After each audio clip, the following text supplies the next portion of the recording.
time I give a pitch for the league and say, please join us. But consider that done because there really isn't time tonight.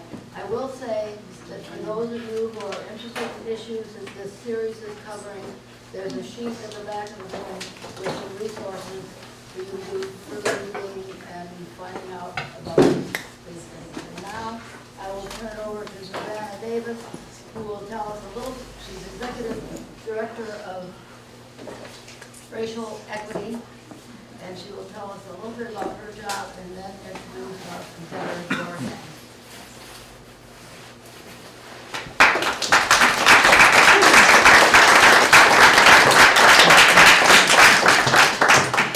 Okay, thank you, gracias. Buenas tardes, buenas noches, almost. I'm Susana Davis, very, very pleased to be here with you all tonight. And as was just mentioned, I am your Executive Director for Racial Equity for the state of Vermont for the last 6 months-ish and counting. So I am a seasoned Vermonter and have learned quite a bit in these last 6 months. I will briefly talk about this role a little bit, but I know that I'm not who you really came to see, so I'll make my comments brief. This is a role that was created by an act of the legislature in 2018, signed into law by the governor in June of 2018. And it creates this role and an advisory panel of 5 appointees that acts in an advisory capacity to the person in this role. The tasks are numerous. The staffing, you are looking at it. Some of the things that I'm required to complete are top to bottom organizational review of all 3 branches of state government to identify systemic racism. Step 2, overseeing the statewide collection of race data, developing performance targets and metrics, developing and conducting trainings for state agencies, developing model diversity policies and best practices, serving as liaison to the Governor's Workforce Equity and Diversity Council, the Governor's Cabinet, and the Human Rights Commission. And I've been made aware that there are at least 3 bills this session to expand those duties. It's a part-time job.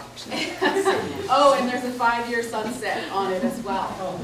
So we have a lot of work to do, which means because one person cannot do all of that, it requires that all of you also participate. And in order for you to do that, you have people like Board who are here to help you understand the nature of the issues and how to tackle them. So I'm so happy to see that we have a full room here tonight, because one of the most important things in my work is getting people in this state comfortable having conversations about equity. If we don't talk about it, we are guaranteeing ourselves not to do anything about it. But having the conversation can be hard, especially in a state like ours that's so homogenous. How do we have a conversation about equity as members of dominant groups without accidentally or intentionally centering ourselves in those conversations? It requires that we learn when to step forward and when to step back, when to take our guidance and our leadership from other people. And as you all know, there are 2 different kinds of leadership. There's leadership from people with lived experience, leadership from impacted groups, and then there's leadership in title and in positions of authority that are designated and carved out. Lucky for this crowd, Boryang has both. She completed her BA from the University of Wisconsin at Madison, and then her Juris Doctor from the University at Minnesota, and I apologize, I have a cheat sheet because she has a long, illustrious career, and I couldn't remember it, from University of Minnesota Law School. Before she came to Vermont, she was actually a college instructor for a legal studies program. There she practiced law, family law, government, and social security administration, and representing indigent clients and victims of domestic violence. She came to Vermont and in 2015 joined the Human Rights Commission as a staff attorney investigating claims of discrimination in housing, government work, service, and places of public accommodation. That's a lot of experience. It's a lot of experience as a person with lived experience, working with communities, working with young people, working with impacted populations, and then working with government, helping to address these issues. Today, we are fortunate to have her as our state's Executive Director for the Human Rights Commission and as legal counsel to the Human Rights Commission. In that role, she supervises investigations, she litigates on behalf of the public good, she advances policies on civil rights. I have run into her a number of times already testifying at the State House just this session alone. And she conducts trainings like these on implicit bias, on fair housing, bullying, harassment, hazing.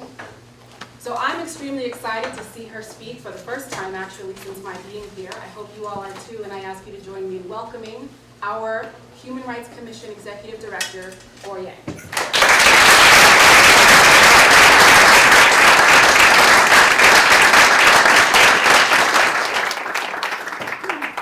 That was so nice. What an honor to be introduced by Susanna. Thank you so much. I always thought the work of the Human Rights Commission was way too big and not enough for the 5 and now 6 of us. But then I think about the work that you have to do for one of you, and I go, ooh, at least somebody in state government is doing a lot more or has a harder, larger mandate than us. Thank you for being here tonight. It is cold and it is late, and I am so appreciative that this is a room that is full of people who are engaged and interested in this topic. So thank you so much. Can I ask for the light? Yeah. Also, I want to say that we do have recording tonight, and press is also here. And so I want to just share that in case anything that we talk about today sort of triggers a memory or encourages you to share a personal story, is that sometimes people may not feel comfortable knowing that press is here. And also that I would ask press to sort of just be mindful that sometimes the stories that are shared here are personal and intended for this audience, but not necessarily intended for the larger audience. So just to be mindful of that. All right, so implicit bias, oh boy, okay? Anytime we talk about bias, wow, okay. I would say that throughout this conversation tonight, and I really do call it a conversation, there's gonna come a point where it might be a little bit uncomfortable, and I think that we need to start getting into a position of being comfortable with being uncomfortable if we're actually going to make change or see change happen. And so just kind of be mindful with that. Of that, if you at any point feel uncomfortable, one, I'm completely open to being challenged. I've done this training a lot to lots of different kinds of people, many of whom have challenged me, and that is great and perfect, and that actually helps the discussion. But also, sort of just sit with that for a second if you're uncomfortable and ask yourself, why does this make me uncomfortable? And then if you're not okay with wanting to challenge, we can certainly talk about it afterwards. So feel free to email me a challenging question or to raise a concern. And also, this is a training that is constantly changing, and so I would appreciate any advice or opinions that you might have about it too. All right? Okay, so let's get started. So I'm going to start with a story because I like stories. I learn from hearing stories. So I moved here from Minneapolis about 5 years ago, and Minneapolis has been sort of this mecca or this city that has been very immigrant friendly. And in the neighborhood that I lived in, we had a lot of Somali new Americans. I think Minnesota is home to 52,000 plus Somali Americans. And yes, and it so happened that my neighborhood was very diverse and had a lot of Somali Americans. And I drive down this street called Lake Street, and it's about 35 miles per hour, but I'm going 40 miles per hour down this, which is acceptable. Okay? So I'm going 40 miles per hour. The rule is if you go 5, you're good. Okay? Some people say 10, but not me.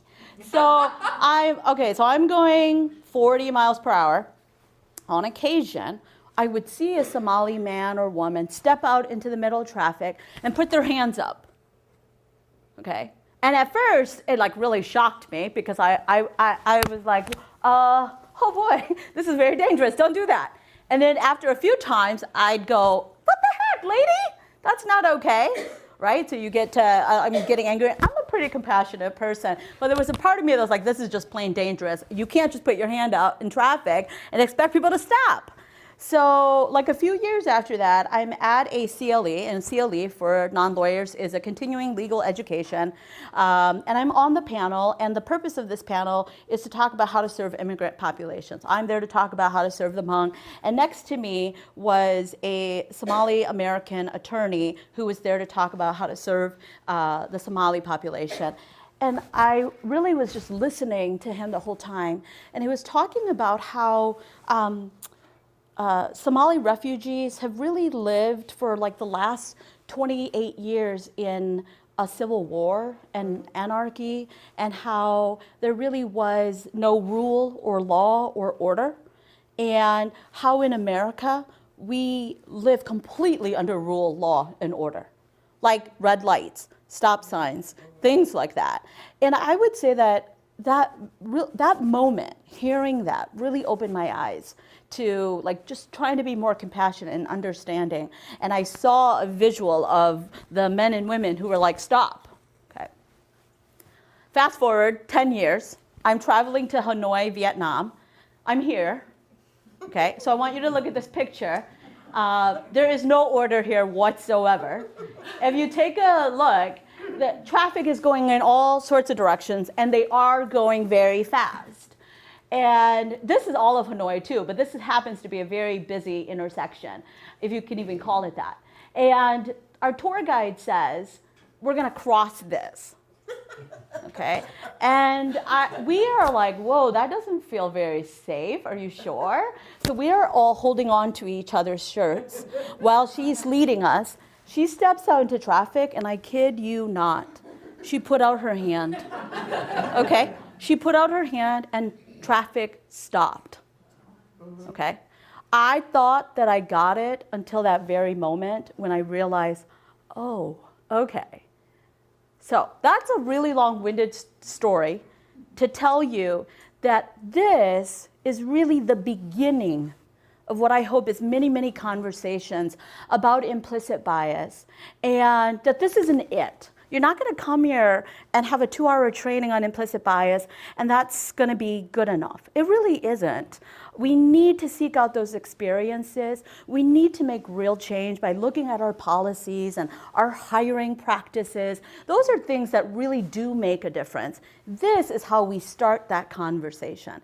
And so I just want you to remember this story for that purpose. Yes?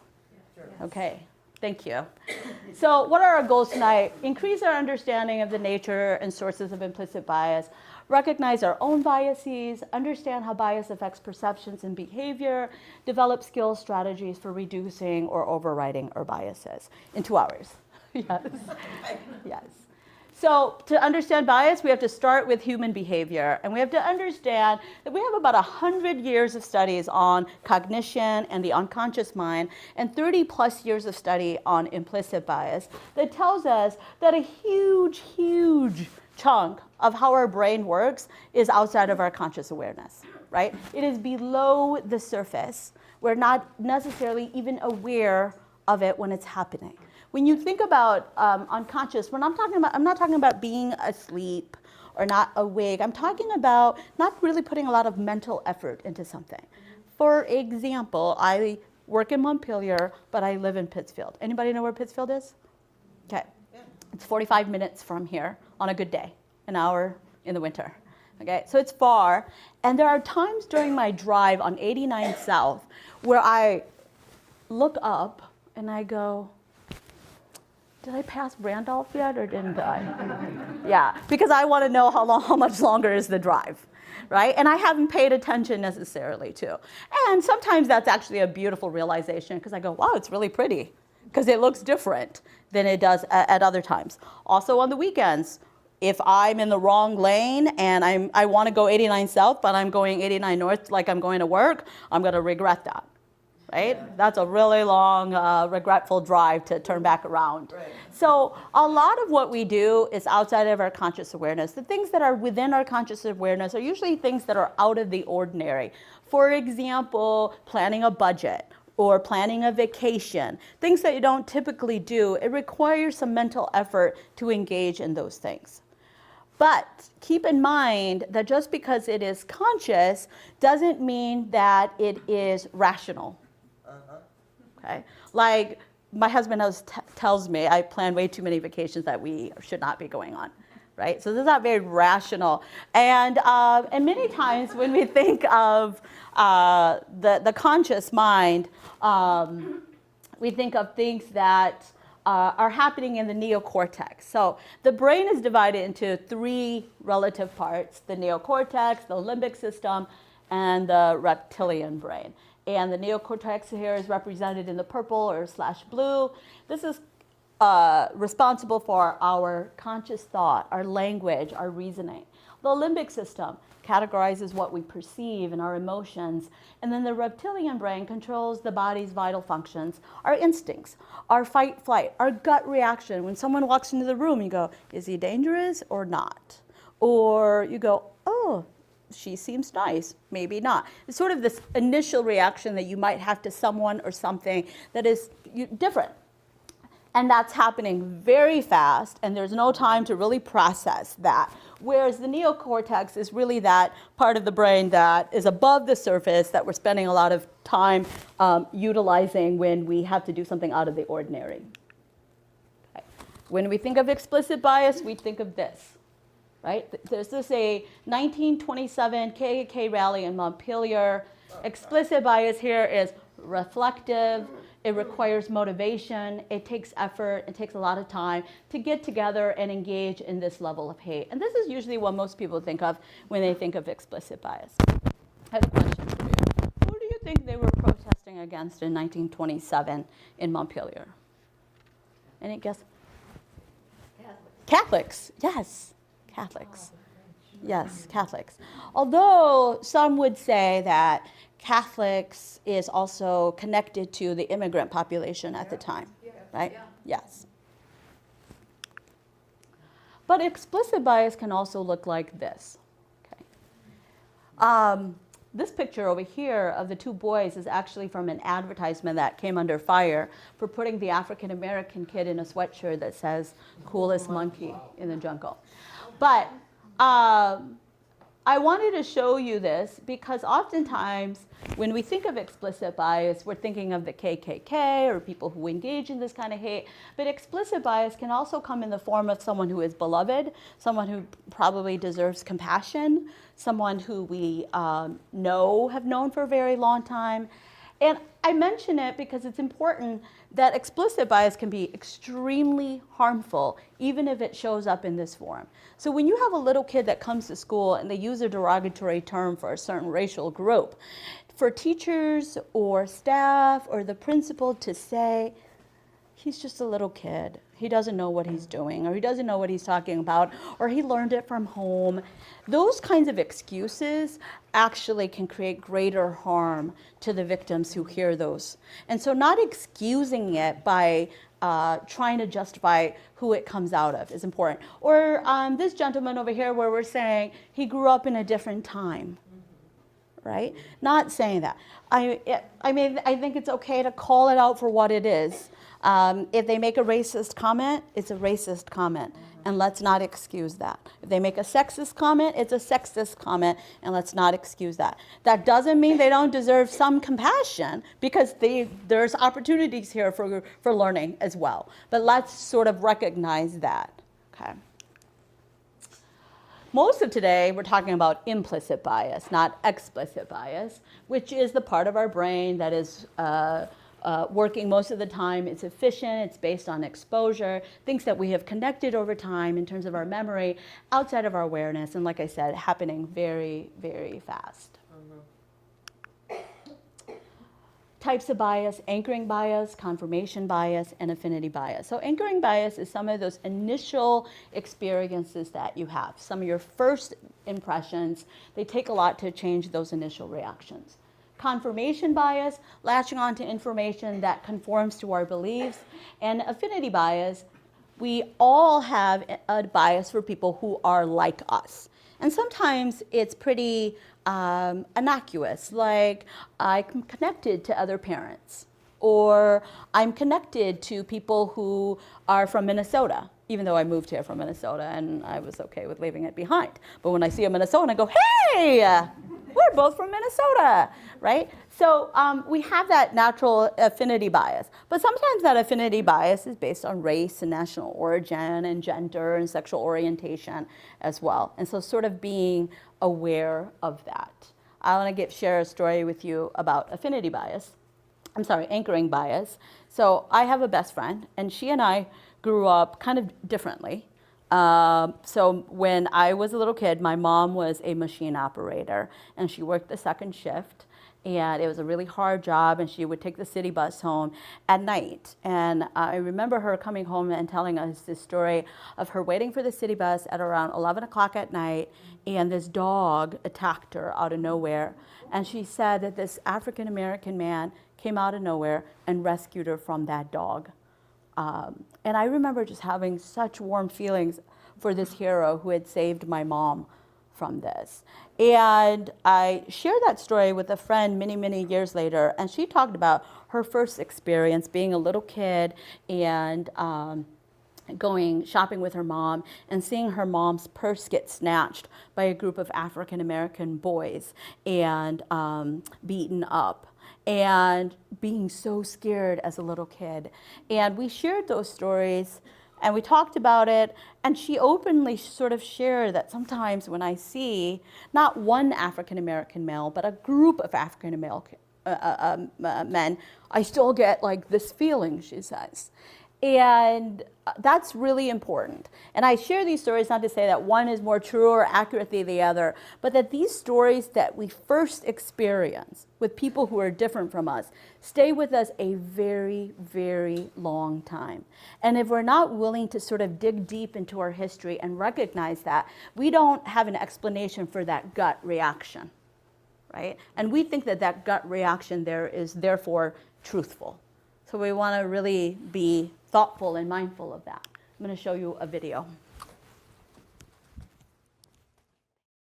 Of the children in the picture. Marcy and Renee are in school together, and they're in the hallway, and I'd like you to tell me what you think is happening in this picture.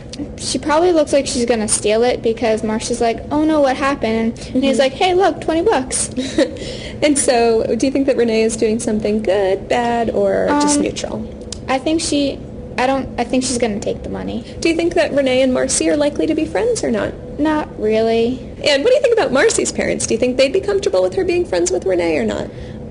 Well, if they find out the situation that happened, they might be a little concerned about if Renee's a thief. Mm-hmm. In this one we have Erica and Allison, and they're also in the hallway at school. Can you tell me what it seems is happening in this picture? Allison looks like a sweet girl, so I think that she would pick up Erica's money and give it back to her. Okay, so then do you think Allison's doing something good, bad, or neutral?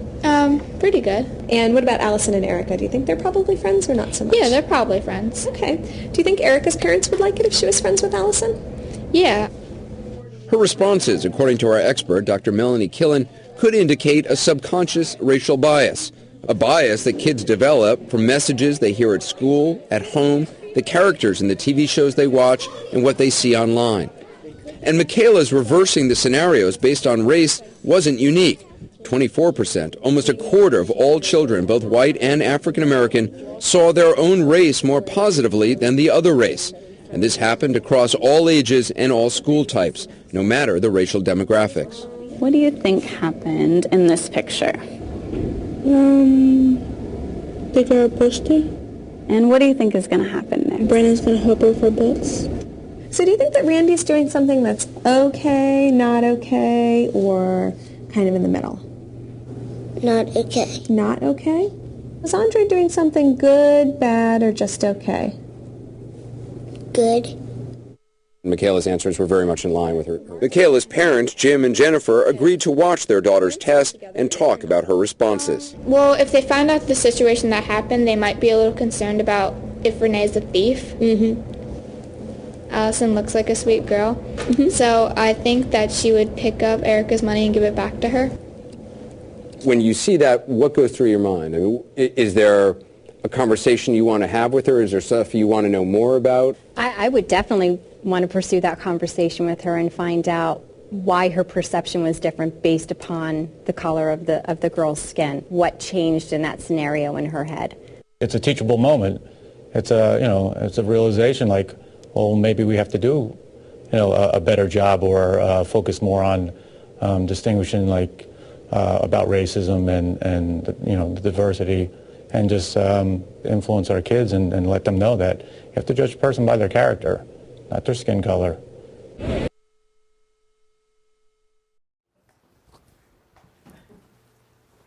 So what was going on there?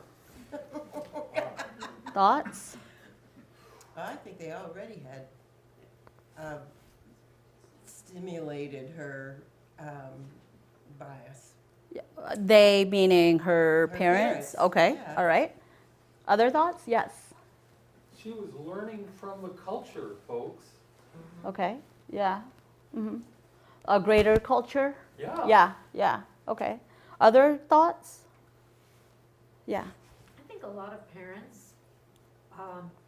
might be thinking the right things, but they don't convey it explicitly to their children. Maybe they're hoping or they're feeling like what they think and know is going to be absorbed by the kids, but I think children need more direct input.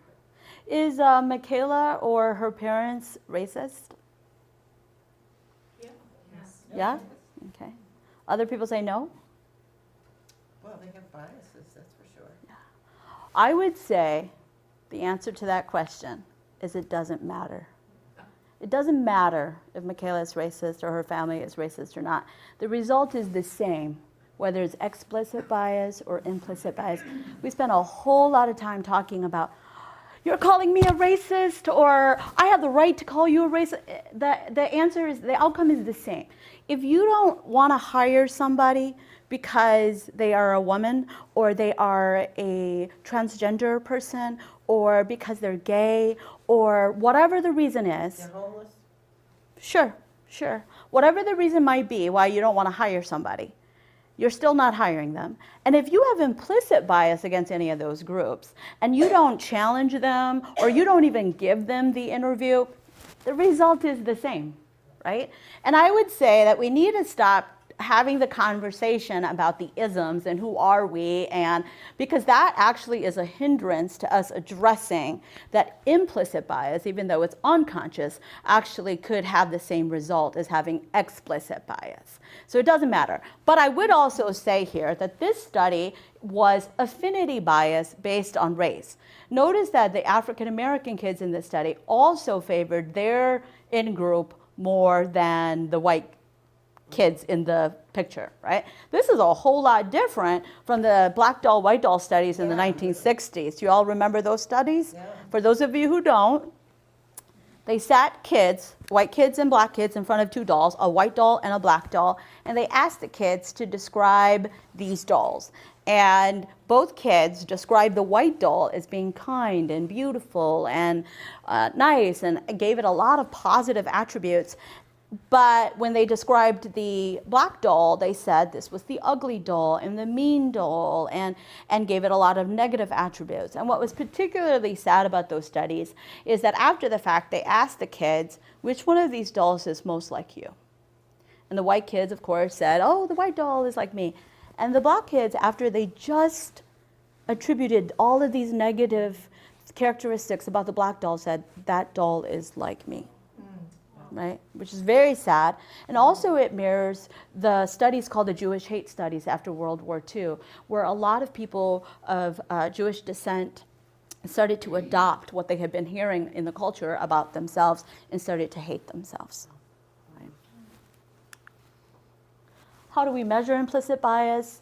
Well, the most popular study is the Harvard Implicit Bias Study. How many people in here have taken that test? Okay. If you haven't, I would encourage you to do it.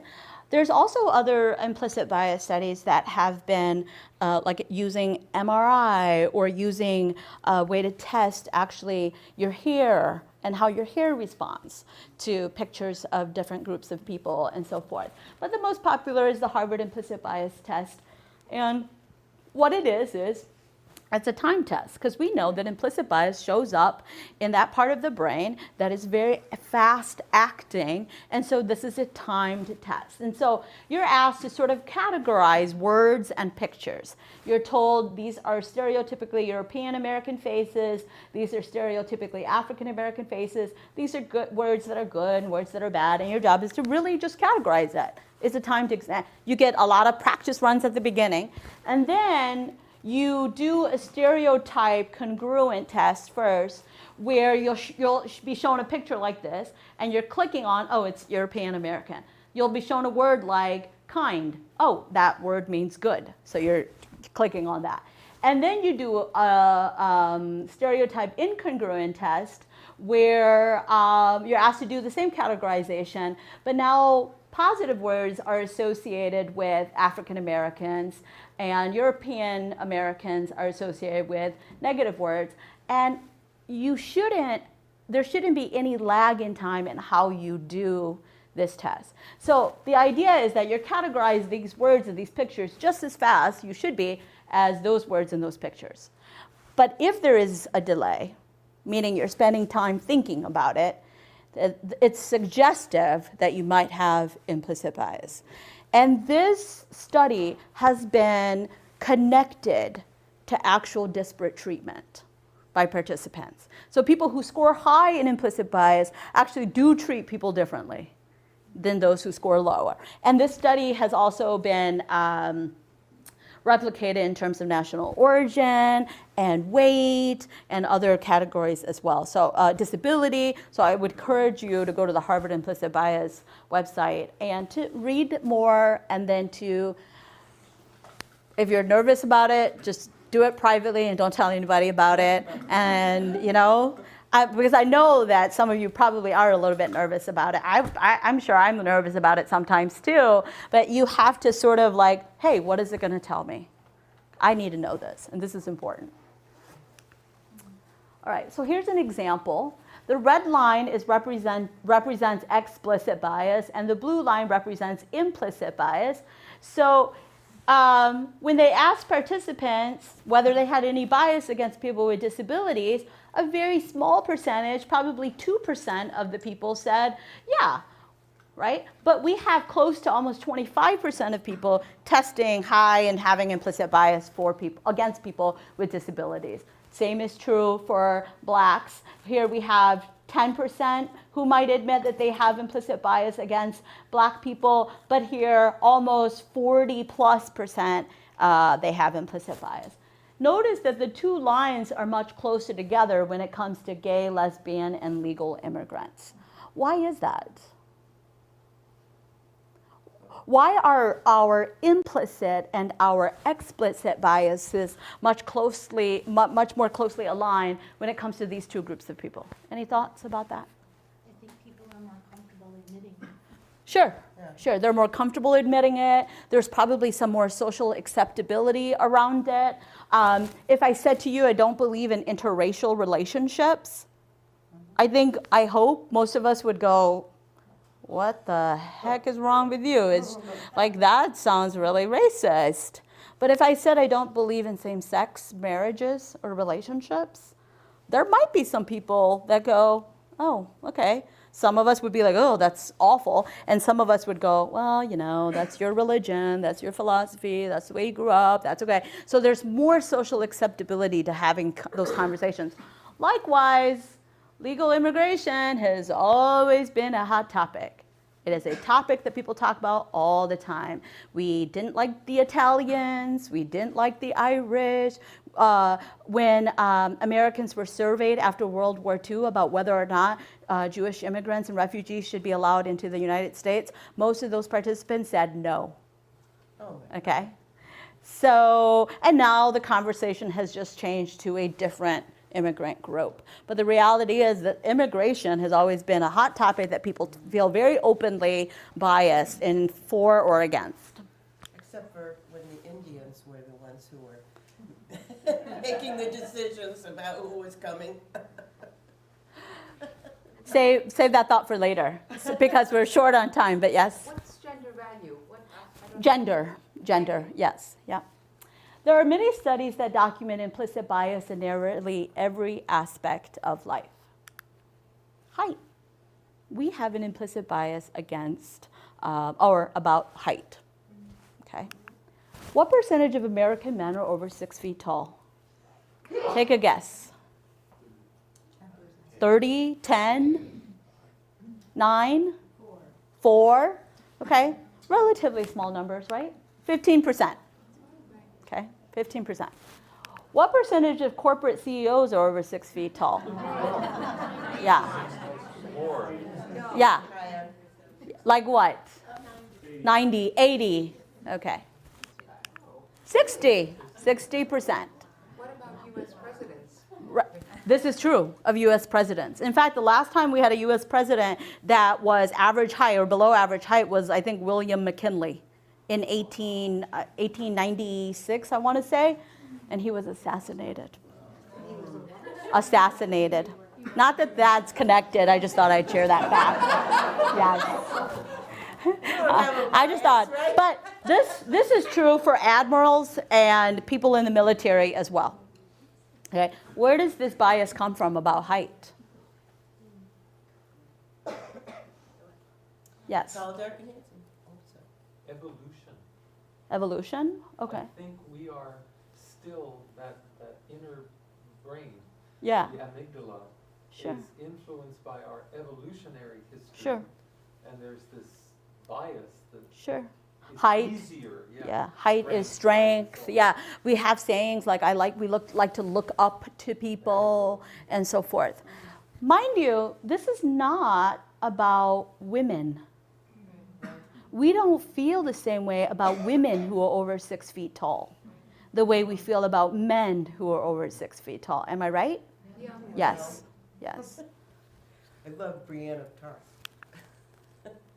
We also have an implicit bias based on socioeconomic status. These pictures are actually from an experiment where they had a little girl dress up as having someone who has a little bit more money or having not as much money, and they had her act as if she was lost, and there was a huge difference in people's reaction to her. If she looked like she had more money, people approached her and said, "Hey, are you lost?" They showed her compassion and kindness. And over here, they ignored her. Okay. Very few people approached her. And ultimately, even when she asked for help sometimes, they were like, "Oh, get away from me." Okay. I want to tell you about a study involving a fictitious person called Hannah, where they asked these participants to guess at whether or not Hannah is smart or not smart based on some information about her being rich or poor. And most participants said, you can't tell whether someone's smart or not based on her being rich or poor. That's just not enough information, right? Like whether she gets free or reduced lunch or she doesn't. That's not enough information to tell whether someone's smart or not. So then they had the participants watch a 20-minute video of Hannah answering some questions. And then they had the participants evaluate whether or not Hannah was smart or not smart based on that video. Okay. And what they didn't realize is that everybody watched the same video. And the only difference between participants is they were told that Hannah was rich to begin with, or Hannah was poor, and that the video was designed to be ambiguous. And so those who were told that Hannah was rich to begin with watched that video and said, she's smart. And those who were told that Hannah was poor watched that video and said, well, based on this video, she's not smart. Right? Yeah. We know that there's an implicit bias in terms of names. Job applicants with names associated with whites receive a call back for 1 of every 10 resumes. Names associated with blacks were 1 in 15. If your name is Carrie and Kristen, you might get a callback rate of more than 13%, but Aisha, Keisha, or Tamika, less. The study has been replicated based on gender. Men get more callbacks than women do, and also names that sound more stereotypically foreign, like Jose versus Joe as well. And the resume is the same. That's really important. The resume is exactly the same, identical in qualifications, so that the only variable here is the name. Okay.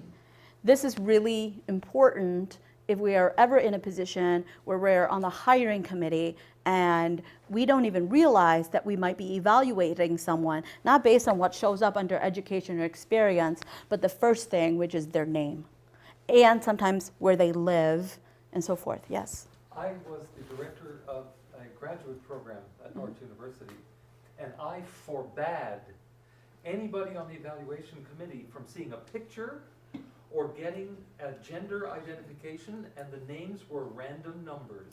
Yeah, that's great. That was Yeah. deliberately because of this kind of study. Sure. Yeah, that's great. Yeah, that's great. Other thoughts? If sometimes we have a bias in Vermont where we think that if people are applying from outside Vermont, they might not stay. So we only want to hire people with a Vermont address. If you do that, you're skewing in favor of white people. Yes. I told myself I wasn't going to speak today, but Yes. But you have to. I just Yes. wanted to say that part of the reason I applied for my job is because I didn't think I'd get it because I'm not from Vermont. Oh. Yeah. Yeah. Glad you were wrong. Yeah. And when I was, so I've been a long-time renter in Vermont, and every time I rent, my husband does other stuff, so he's not the one approaching landlords and rental managers. I'm the one doing it. My name sounds very foreign, stereotypically foreign. So I always say, and my husband is white, so I always say, Bohr and Christopher, even though it's really just the email is from me, because I'm like, I need a place to live and I don't want to deal with bias right now. And so it's like, we're very cognizant of that. But that's really important. So whatever stereotypes we have about people outside of Vermont and inside Vermont, those things tend to skew. Likewise, housing discrimination is very prevalent in Vermont, but it's really hard to detect. And part of that is, one, it's scarce. Housing is very scarce in Vermont. So if you have a landlord or a rental manager who doesn't want to rent to children, well, you have 9 other single couples who are also renting, and so you never catch that bias, that explicit bias. And the other reason why housing discrimination is very hard to detect in Vermont is because people rent through word of mouth. Most people don't even advertise. And so if you're renting through word of mouth, think for a second about who your friends and who your family members are, and how you might already be skewing who can get in your housing if you're renting through word of mouth. Changing a hurricane's name from male to female nearly triples the storm's fatalities. What? Exactly, what? Okay, so let me give you some background. These researchers wanted to look at fatalities of hurricanes, and they went back in history and they looked, and they found that when the hurricane had a female name, there were 3 times the amount of deaths than when a hurricane had a male name. Okay. Now, for those of you who don't know, hurricane names are provided way in advance, so we're not talking about the bias of meteorologists here, right? So what could explain this phenomenon? Yes, yes. So the researchers was like, is that a possibility that people are actually judging hurricanes based on the names? So then they had a subsequent study in which they had these participants sit down and try to guess or evaluate and rank hurricanes just based on names alone. And it was true that when the hurricane had a female name, they rated it as less severe, low, than when a hurricane had a male name. Mind you, before we're really judgmental of these Floridians and these people who live in the coast, this is unconscious. It's also an ambiguous situation because it costs money. If you live on the coast, it costs money to leave, and sometimes the meteorologists are wrong. The hurricane doesn't actually hit. And so you're like, should I go, should I not? It's a last minute decision, time constraints, it's very ambiguous. And they're making decisions without even realizing that they might be judging it. In fact, By the way, in case you're concerned, they removed a couple of hurricanes, just not to skew the data, like Katrina, and I think it was Irene. But if the hurricane had an especially stereotypically feminine name, like Dolly or Cindy, that there were even more fatalities. Wow. Yes. That we're judging the strength of hurricanes based on what it is called. Yes. So I noticed this year that they've been trying to do more gender neutral names. Is that part of this? I don't know, but I don't know. That's really interesting. We should ask. Yes. That would be, like, what is it? What are some of the new names? Do you know? I honestly don't remember. Sure, yeah. Yeah. I would simply put some random syllables together. Yeah, but or we could be aware of our implicit biases. Okay? Yes. So instead of fixing the hurricane name issue, we can all be like, hey, what's going on here? How do we feel about women? Okay, why is this doing this? Okay, just a suggestion. I always thought women named hurricanes would be worse because, women are accused of being hysterical so much more than men. Sure, but that might be conscious. Unconscious might be different from that. Yeah. Remember that unconscious is not necessarily connected to how we really feel about a group of people.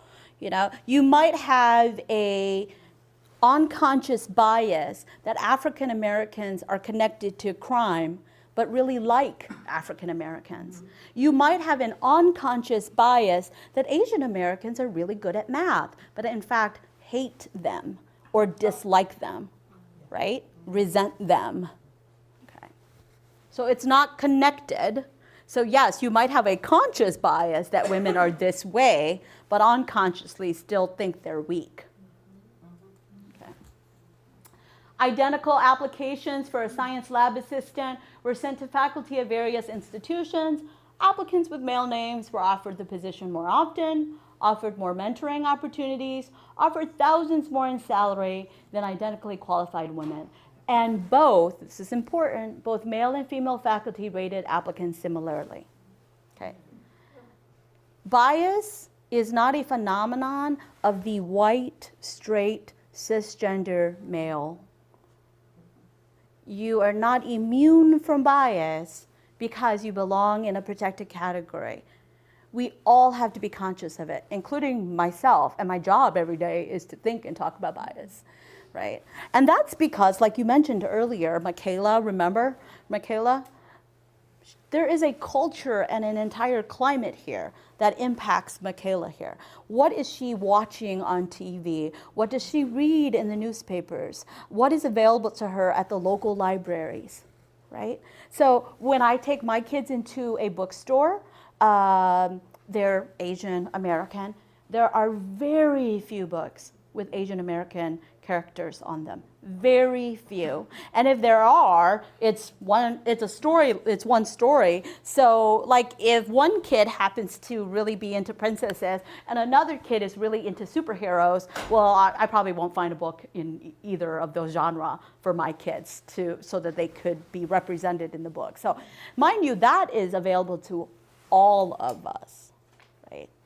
We're watching the same movies on Netflix, which, by the way, is getting much more diverse. Netflix, yay Netflix, right? But we're watching the same movies, we're subject to the same books, the same textbook, we learn from the same ones in the United States, and so this is a phenomenon that is impacting all of us. This is a very interesting fact to keep in mind. Another example regarding gender bias, participants are asked to evaluate 2 finalists for a police chief position, a male and a female, and one candidate's profile was signaled streetwise and the other book smart, meaning they had a lot of experience on the street. And so it showed that they had done a lot of work and so forth. And then the other candidate was considered book smart, lots of high education and so forth. And they vary which profile attached to the woman and to the man. Regardless of which attributes the male candidate featured, participants favored the male candidate and articulated their hiring criteria accordingly. Okay. When the man had higher education, they preferred him 70% of the time. When the woman had higher education, they only preferred her only 22% of the time. What counted as merit was redefined in real time to justify hiring the man. So education sounds like it's really important, but actually only when the candidate that we actually like has it.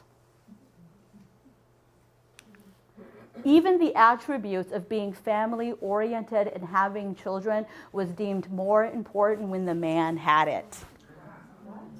Because if a man has a wife and kids, well, he's responsible. If a woman has a husband and kids, she's a risk. She's a liability. She may not come to work sometimes, but he's a responsible person. Yes. The same attributes of men and of women are consistently interpreted negatively for the women who have the same attributes. Yes. That's absolutely consistent across our society. In much of these studies, they asked people to describe the female applicant, and they would the participants used really great words like competitive and ambitious and I'm blanking, but ambitious, competitive, leader, really positive attributes, and they still chose the man. So the same attributes that make us like a male candidate are not the same attributes that make us like a female candidate. Right? Just like that height that I told you. We like men who are tall, perhaps. We don't necessarily like women who are tall. Although I don't think we like women who are short either. Who knows? We just can't get it right. Who knows what that magic height is for women? There is none. I'm going to show you a video. This afternoon, we're going to draw people doing different jobs. And the first job we're going to draw is a firefighter.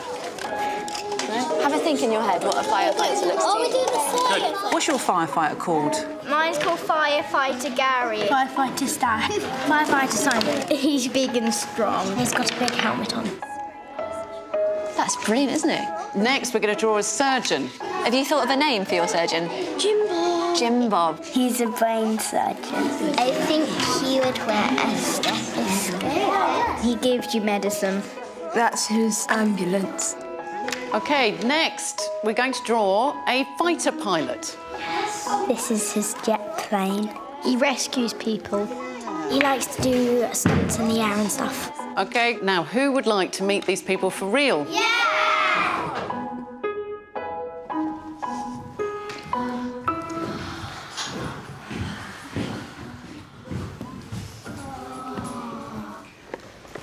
They're dressed up. My name's Tamsin and I'm a surgeon in the NHS. My name's Lauren and I'm a pilot in the Royal Air Force. My name's Lucy. I'm a firefighter in the London Fire Brigade. So who wants to know how to do an operation? Who's putting it on? I'm trying my stethoscope. We put this in here. What does it look like? There you go. Now you're a proper fighter pilot. So into your ears. Can you hear that? Yeah. It's really good. It's much better, yeah, it's much better than the kids' one. Got him.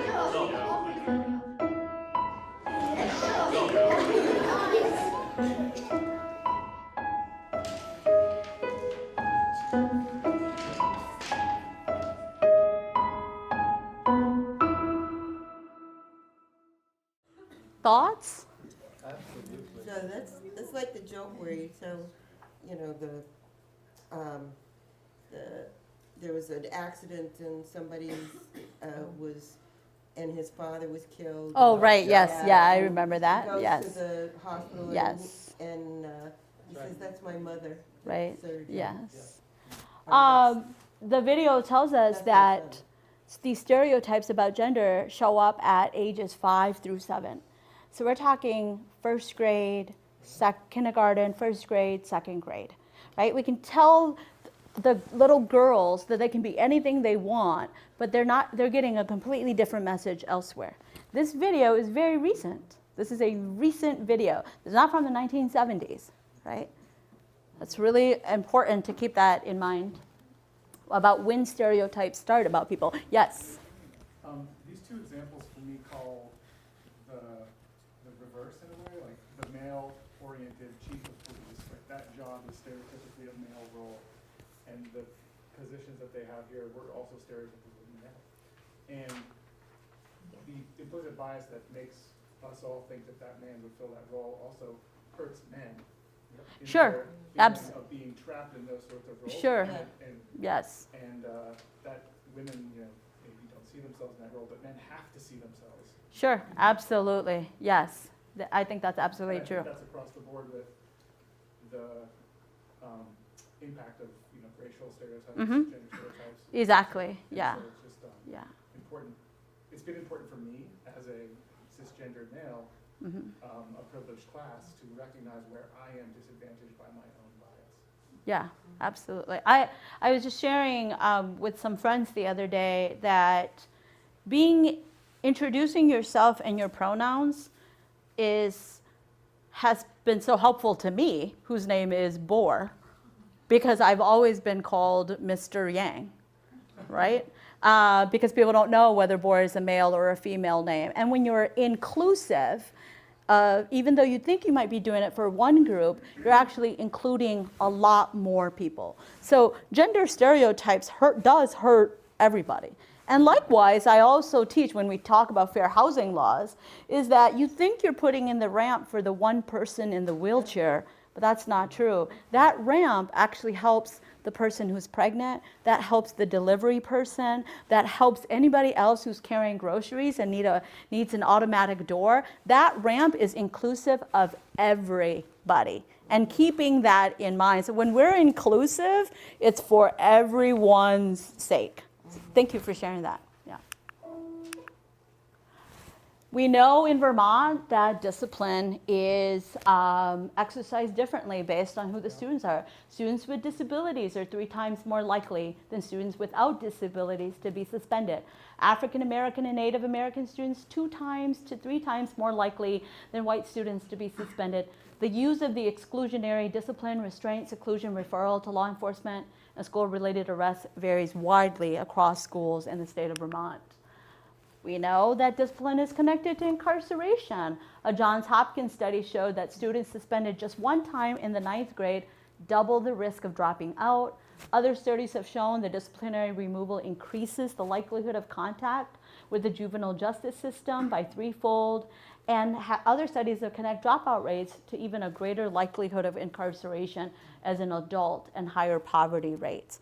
This tells us a lot about what we should be doing in schools. So even though we're making decisions about discipline, that decision actually impacts our decisions later about jails and prisons in Vermont and police practices and so forth. It is all connected.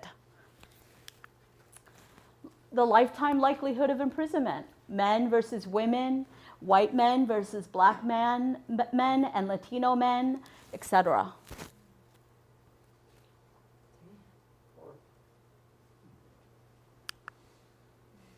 Doctors are more likely to recommend a heart catheterization to white patients than to black patients who show the same identical conditions. And the heart catheterization procedure is less invasive and less costly.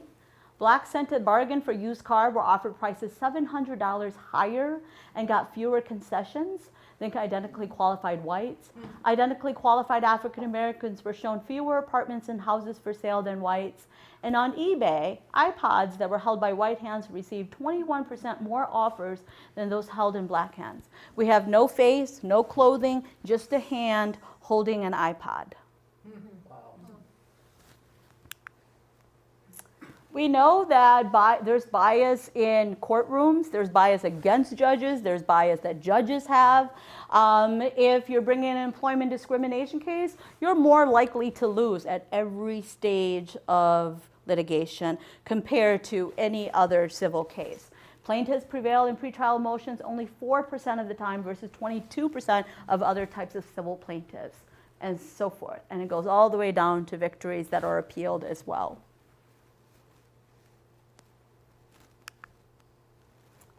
How we evaluate the credibility of evidence is determined, or our implicit bias impacts how we look at evidence as well.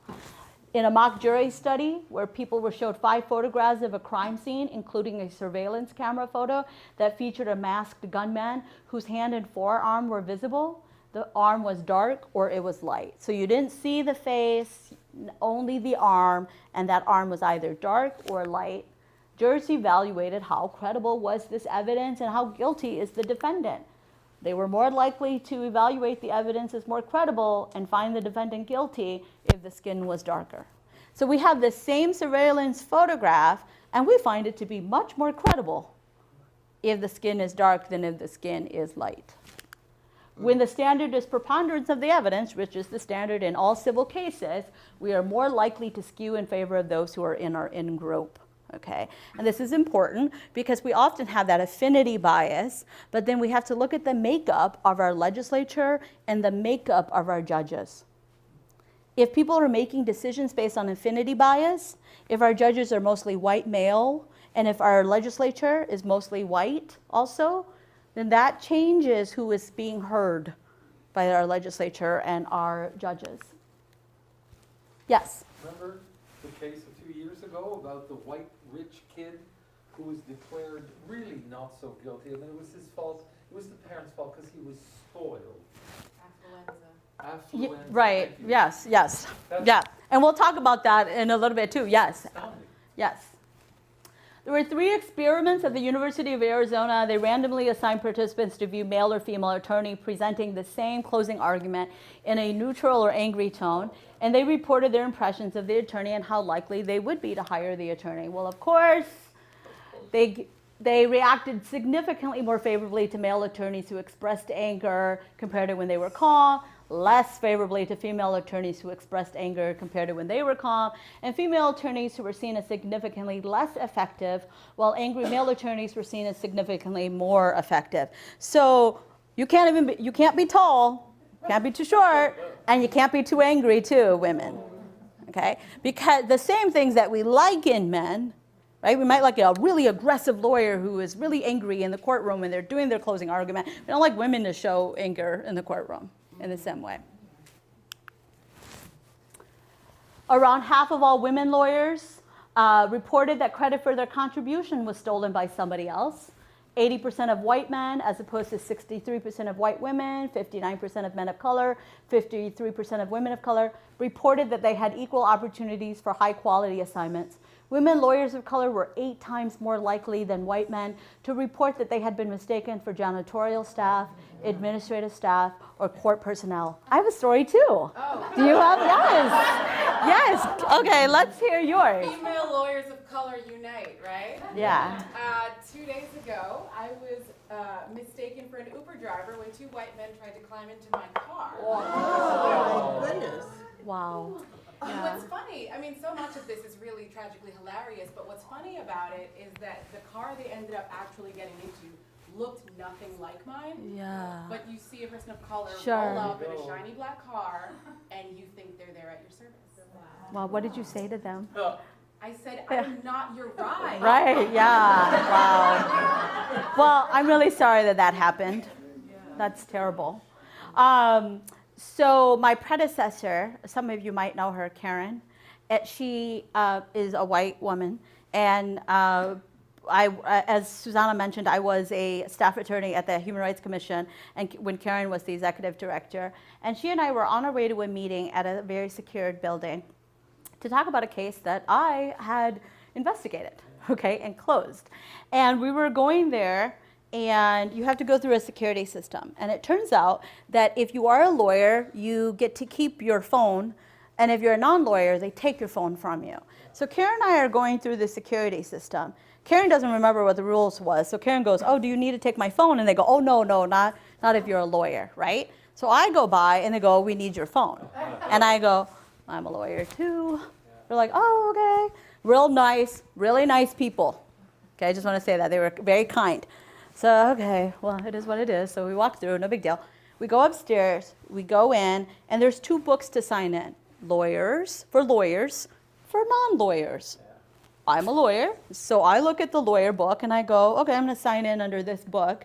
And the lady stops me, and she goes, oh, I think you might want to sign. And then I go, She looks at Karen for permission. And I go, well, she's looking at Karen like, are you guys, we're both lawyers, right? So I say this, or I forgot Karen says this.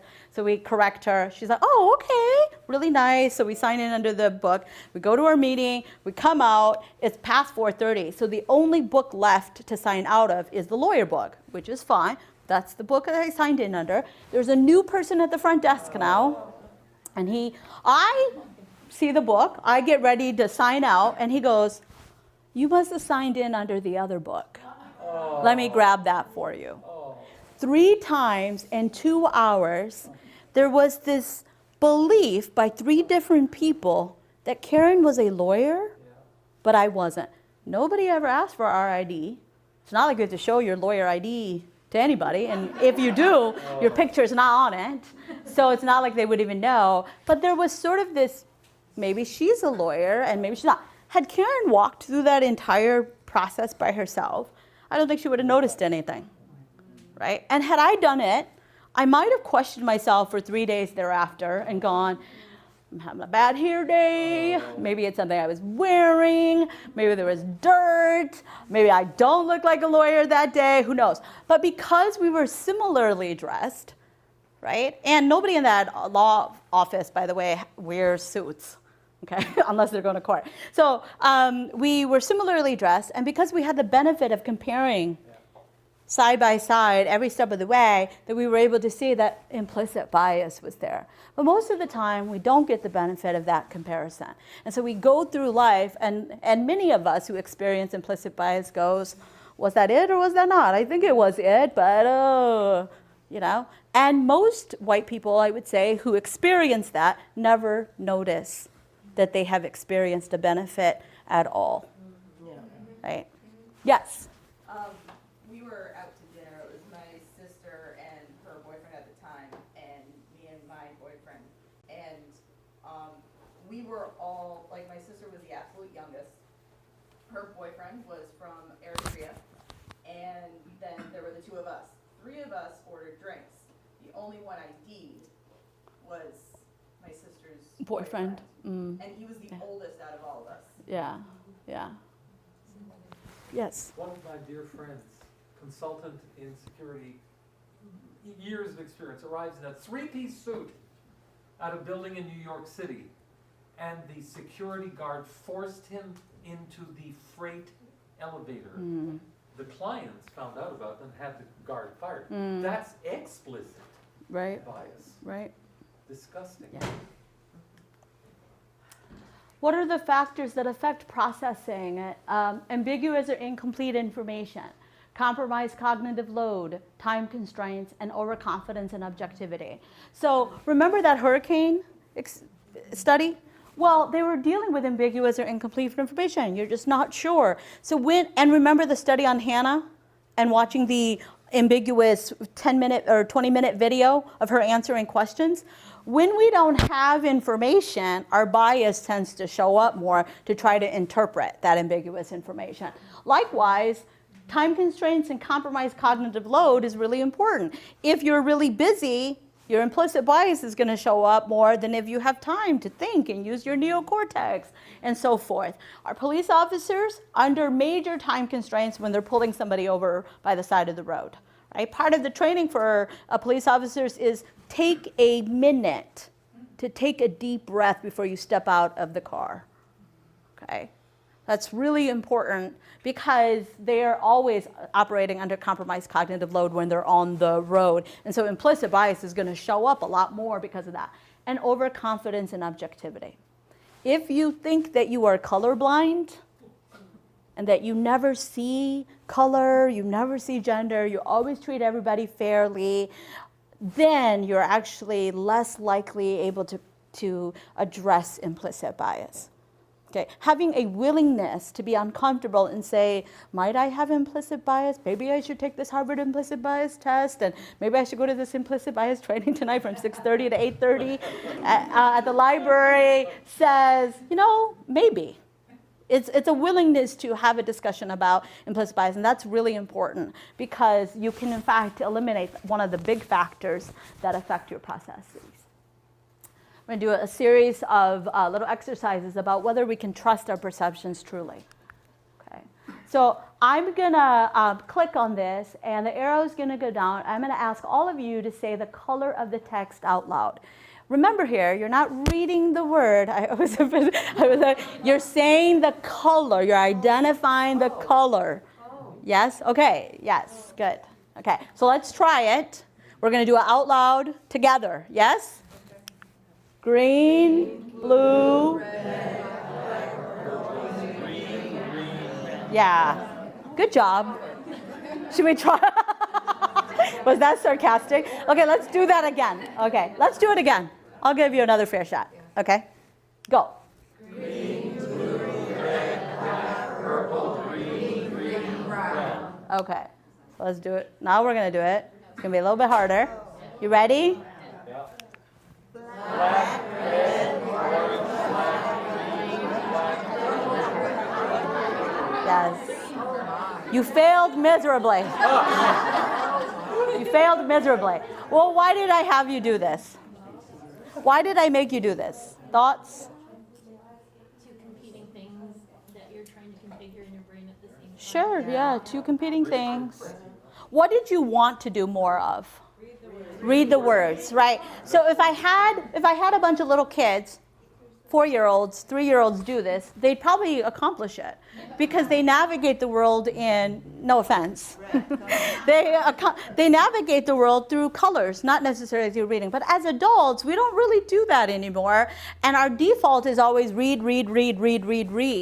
And I also wanted to demonstrate here that under time constraints, your default is to do the thing you want to do. And it is really hard. If I had given you all the time in the world, you probably would have accomplished this task as well, right? But I didn't. And so it's sort of a demonstration, an easy demonstration of time constraints and where our defaults and our biases usually are, which is to read. Right? If you had listed the colors in Russian, you would have done really well. Yes. Oh, okay, yes. I'm going to have you listen to something and try to make sense of it.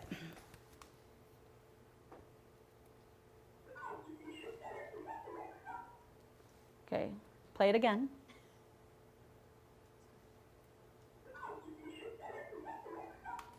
Any guesses? R2D2. R2D2, yeah, window, okay.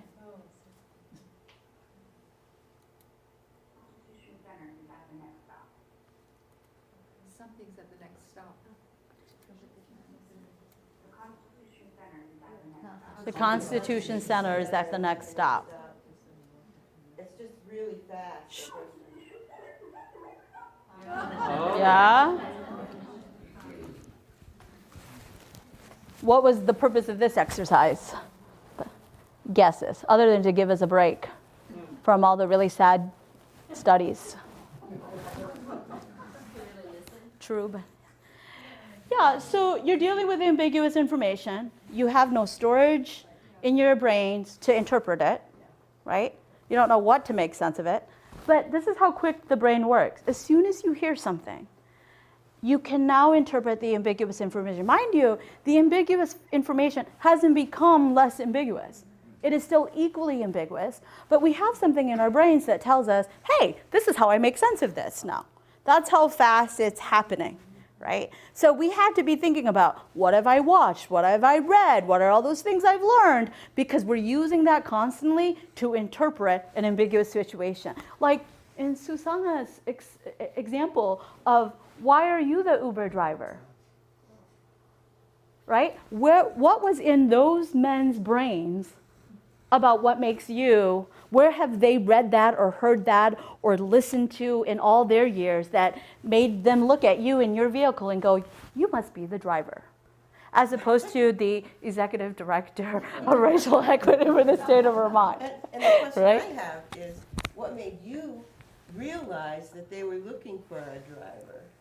Did they say that, or did you say you're not their driver? That's an excellent point, because they didn't say it. Yeah. I pulled up, by the way, this happened on MLK Day. It really was. Oh, man. I pulled up in front of a hotel where I had been staying with my companion, and I was expecting my companion to come out into the vehicle. But instead, when I pulled up, these two people came out, And I Yeah. actually noticed them, because they kind of half smiled at me when they came out, and I thought, okay, friendly strangers. And they were walking a little close to my car, and I'm like, don't scrape it or anything, in my head. And, Yeah. and then the one goes around the back and starts opening my trunk. And Oh, yeah. Okay, Yeah. hold on a second. Yeah. Yeah. Whoa. And the other one Yeah. was the hand on the back door handle. Yeah. Yeah. Yeah. But it's an excellent observation, because nothing told me explicitly that they were looking for their driver. I assumed Yeah. that Sure. strangers entering my car looking at a Right. phone, that's yeah. Yeah. Yeah. It turns out that optical illusions actually, explain a lot about how implicit bias works. Oftentimes we use context and other information to explain something that looks like it doesn't make sense and to make sense of things. So for example, these two table services are actually the same. Yes. Yes. If we had time, I'd have you do a little exercise, but we don't. The monster in the back is actually the same size as the monster in the front. Yes. Context. These two center circles are exactly the same. Context. Okay. These two lines in the center are exactly the same length. And you'll notice here that there are multiple red colors here, and in fact, they're all the same color shade of red. Isn't that Okay. interesting? Mm-hmm. So even the BI is the same color as the AS, which is also the same color that shows up in the banner here.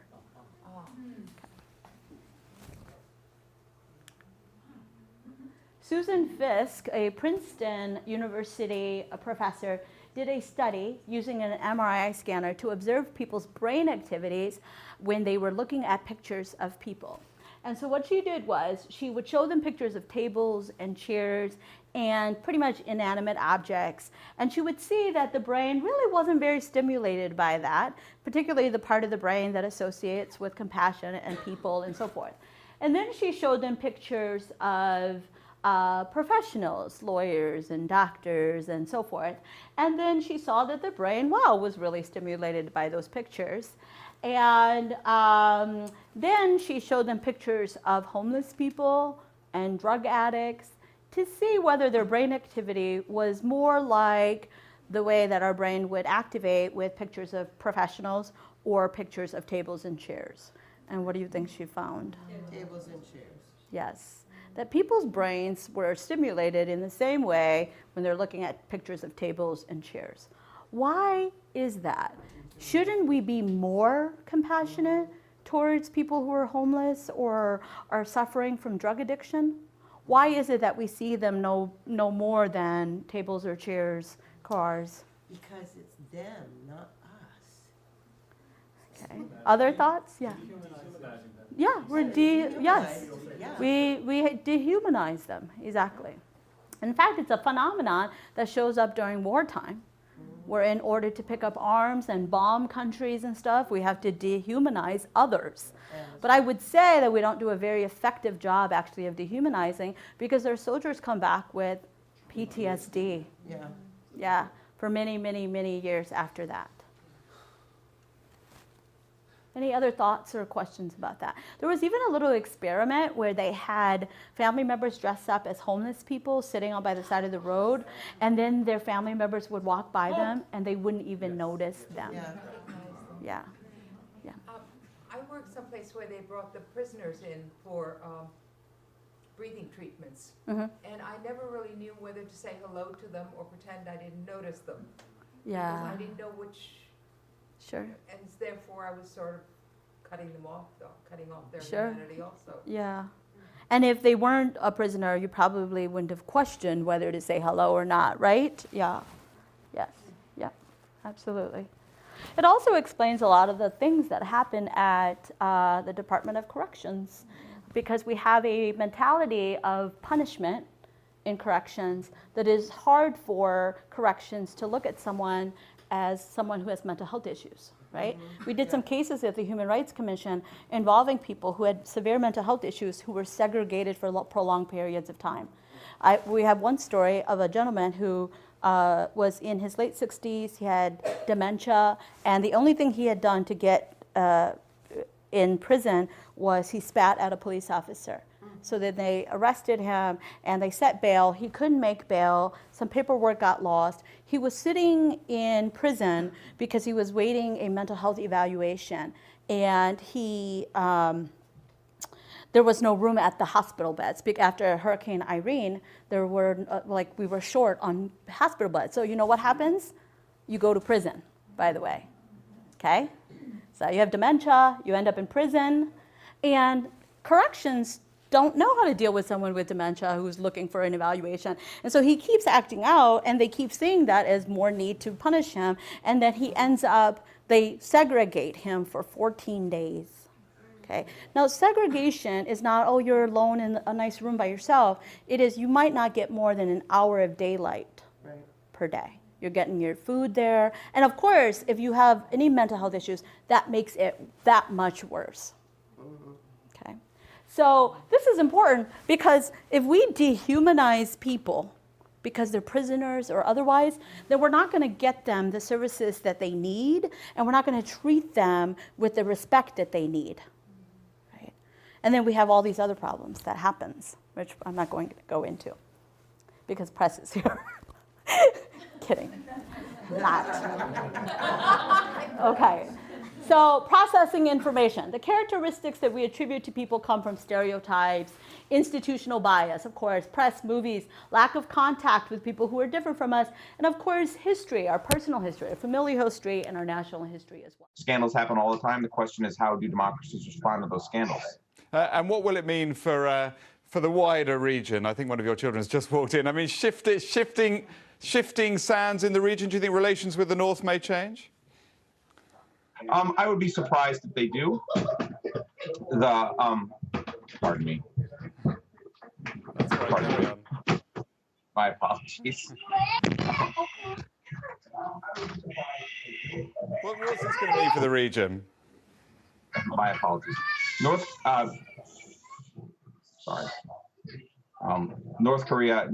South Korea's policy choices on North Korea have been severely limited in the last 6 months to a year. Yes, people assumed that his wife was the nanny. Thousands of commenters were like, that nanny's in trouble. Oh, that nanny's going to get fired, and so forth. It's 2020. Interracial relationships have been here since forever. And yet, we still have an idea about what the mom would look like and what the nanny would look like as well. Okay, stereotypes. We have a really difficult history that we can't even all go into about slavery and women as property of men, taking land from Native Americans. Our U.S. immigration laws were really, really racist just up until recently. We had laws at one point that said you could only come into this country if you were white. And then we had laws that says you could only come into this country if you could be a U.S. citizen. But you could only be a U.S. citizen if you were white. And then up until the mid-1980s, we had laws that says the percentage of people we allowed into this country depended on the percentage of people who are already here from those various countries, which again was skewing more white, and so forth. So if we are a state or a nation that is mostly white, it didn't happen naturally. It happened because of a very hard and racist history with racist laws and racist policies. And that's why we've come to be the way that we are. And that's really important to keep in mind. Paying women for less for the same job, that is still true. Denial of the right to vote to blacks and women. Jim Crow and segregation in housing, places of public accommodations and education, separate but equal. Again, all of this history still informs the way that our minds think today. Institutional media bias is really important here. We know that the media has an incentive to be fast and create eye-catching headlines. If you lean more liberal, where are you getting your news? Democracy Now, yeah. Okay, maybe NBC, maybe CNN, maybe NPR, maybe. If you lean more conservative, where do you get your news? Fox, okay. Why should that be the case, right? If we see kids with brown skin committing vandalism the same way we see white kids committing vandalism. We might see different words used for them. Protests and out-of-control fans versus riots and looting. Or we're really quick to call something or someone a terrorist before the police have even finished the investigation. But if it's a white person, they're mentally ill. Something is wrong with them as the individual, not their group of people. Right? This is the same crime, the same day, and the same news station. Now remember that story I told you about me and Karen? We have the benefit today of looking at this side by side. Normally when you open a newspaper, you're reading it online, you're not going to have this benefit. You're reading something and then you click away and then it's done. Today we get to evaluate this. So here we have 3 white men, 3 University of Iowa wrestlers arrested, burglary charges pending. Here, Coralville police arrest 4 in burglary investigation. What's the difference? So, one person at a time. Mugshots. Okay, yeah, mugshots. Fraternity shot. Pending. Yeah, pending. What else? Say that? There was a lot of. University of Iowa. They get an identity. Yeah. They're just 4. Not only that, they get a noun at all. Yeah. Yes, exactly. And we don't know that none of these guys work or are students at the same university, right? But what if you're, so we know that there's differences between these pictures, identity, no identity, pending, not pending, mugshots, nice little pictures of you in your ties. Like, what might this say to you? If we're really going to go there, what might this say to us about these groups of people? Structural racism. Guilty, criminals, right? This is the same old, by the way. This is a surprising story about these 3 guys who you wouldn't expect to commit burglary, but they did. That's the storyline. This storyline is, yeah, this always happens. And this storyline is, surprise!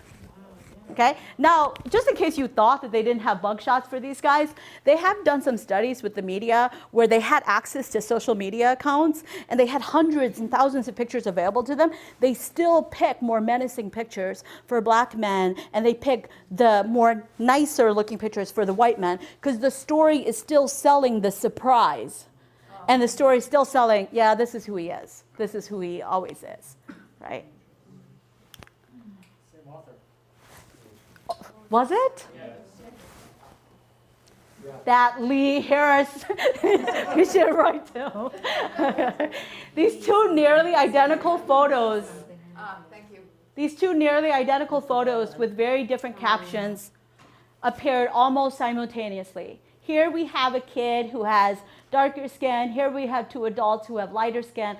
The reading over here, I'll read it for you in case you have trouble. A young man walks through chest-deep floodwater after looting a grocery store in New Orleans on Tuesday, August 30th, 2005. Floodwaters continue to rise in New Orleans after Hurricane Katrina did extensive damage, etc. 2 residents wade through chest-deep water after finding bread and soda from a local grocery store. After Hurricane Katrina came through the area in New Orleans, Louisiana. Isn't that interesting? Right. Now, mind you, that the media may not even know that they're using these words. They may not even know that they have an implicit bias, that they chose the word looting versus the word finding. And then we're like digesting it as if it's also true without even processing the words that are been provided to us, right? So here, looting is you're stealing. You don't deserve compassion. I may not even donate to the relief. Here, oh, you're so desperate. And you're finding it inside a grocery store, though. But you're finding it. And so, and by the way, they all deserve compassion. This is a hurricane, okay? After all, and they probably didn't leave because it was a female name. Okay? Yes. But here, again, they're getting a lot more compassion, right? This means that they're desperate, they're finding it, and so forth. I seriously doubt that the media that took a picture of this went down there and interviewed these people and said, hey, did you steal that or did you find that? Okay? So very important. These pictures are being taken from above. Right. I'm chuckling because of the penchant for white people to like local food. Yeah. Oh, yeah. Okay. Yes.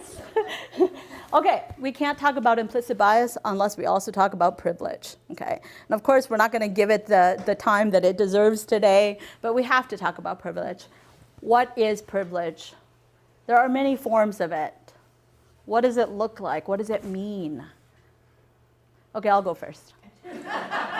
So obviously, there's a privilege about being able-bodied versus being a person with a disability, right? If you're able-bodied, you have the privilege of being able to access any building that you want. We know that the ADA is in place, but there's a lot of buildings that are older in Vermont that are outside of those requirements. So if I want to go and have a drink with my colleagues after work, which we don't, but if I do, and if I were in a wheelchair, I might go, can I get in the building? Okay, am I going to be embarrassed today? But if you're able-bodied, that's not something that ever crosses your mind. You're thinking about appetizers and drinks and who's got the best deals and so forth, right? We had a couple that came all the way from Pennsylvania to Stowe, and they had a service animal. And they went to the trouble of calling ahead of time to say, this is a service animal. I just want to make sure it's going to be okay, la, la, la. After a lot of discussion, the hotel's like, okay, fine. They show up, the hotel goes, no, no, no, I don't know who you talked to, but you can't stay here unless you pay so much money as a deposit. And they say, you can't do that, that's against the law. And the hotel goes, yeah, too bad. So they call the police show up, and the police goes, yeah, you can't do that, that's against the law. And they go, yeah, too bad. Whoa. Mm-hmm. The police goes, well, it's not a crime, I can't arrest anybody. It's not a crime. It's against the law, but it's Yes. not a crime. Well, but you can have a violation of a civil ordinance or statute, but yeah, so there's criminal law and civil law, which we can't get into. But yes, they can't arrest them or take them to jail. All they can say is call the Human Rights Commission, right? Which is what they did. But what was really sad, it's leaf season, it's Stowe, there's no other hotels. They were rejected, and then they left. They left the state of Vermont, had to go all the way back. Yeah, it was really sad. So again, an example of privilege. When Karen and I were walking through that process together, she of course experienced a privilege. Okay, she experienced a privilege because probably her race. She was given the benefit of the doubt that she must be a lawyer, right? And if she wasn't, she would have corrected them. But me, I had to correct them that I am, right? And so privilege is inherent in a lot. There is privilege in money. Of course there is. If you have money, you are very privileged. You can buy into any town, any home that you want. If you have kids, you can buy into a choice town, which by the way is a little bit more expensive than a town that has a school that is ranked less or something like that, okay? But we also know that money is deeply connected to race. Money is connected to gender as well, single moms. Money is connected to national origin and opportunities, and those things are deeply connected. When we saw the two pictures of the 4 African American and these Iowa wrestlers and so forth, there was privilege there. And the privilege was you get an identity when you're white, okay? So if a white person does something really bad, it does not change how we view white people at all, in general. We just go, that's just one really bad apple. But when a minority person from any group does something bad, the rest of us who are in that in-group go, oh no, because we're gonna be judged for that. All these men who are terrorists have not at all changed how white people travel. They have not changed police practices at all. Okay? They have not changed one bit about how we feel about white people and whether we feel safe around white people or not, even though they're all terrorists. Okay? That is one privilege of probably being the majority culture and being white in America. And I'll tell you a story about the first Asian American female judge in Minnesota. She had, I think one night she had one too many glasses of wine, and she hit her garage, and then the police were called, and blasted all over the news the next day was first Asian American judge, right? Blah, blah, blah, blah, blah. But we know that other white judges have gotten into trouble too, but we never get 250th white judge slaps the kid across the face, right? Because he is an individual, she represents an entire group of people based on her action of having one too many glasses of wine. We can't talk about implicit bias without also talking about microaggressions. And again, here, we're not going to give it the time that it deserves, but what are microaggressions? Brief, commonplace statements or behaviors that intentionally or unintentionally communicate a negative message about a non-dominant group. It's not always obvious. In fact, most of the times it's not obvious, and it can be ambivalent. It can be well-intentioned. Given what your husband does, do you really need this job? Can you be a dear, Anne? Hey, I am pleasantly surprised by how articulate you are. I'm pleasantly surprised by how well traveled you are, Bor. Or where are you really from? Okay. Honestly, just say, what's your national origin? I'll just answer that for you, right? But where are you really from? Sometimes it's really hard for me to answer that, by the way. I have a funny quick story about that. I was driving in Barrie one day looking for parking, and I didn't know whether I could park there or not. And this woman comes up, and I'm like, do you know if I can park here? Because I don't want to get a ticket. And she's like, where are you from? Okay, now mind you, in that moment, I was lost, right? So maybe it's a valid question. But I honestly did not know how to answer that question. Because I just came from Montpelier, but I also live in Pittsfield, but I just moved here from Minnesota. But I was also born in Laos. So I was like, whoa, what do you really want to know? I'll just answer it for you. Yeah. So I never did answer that question because I was confused.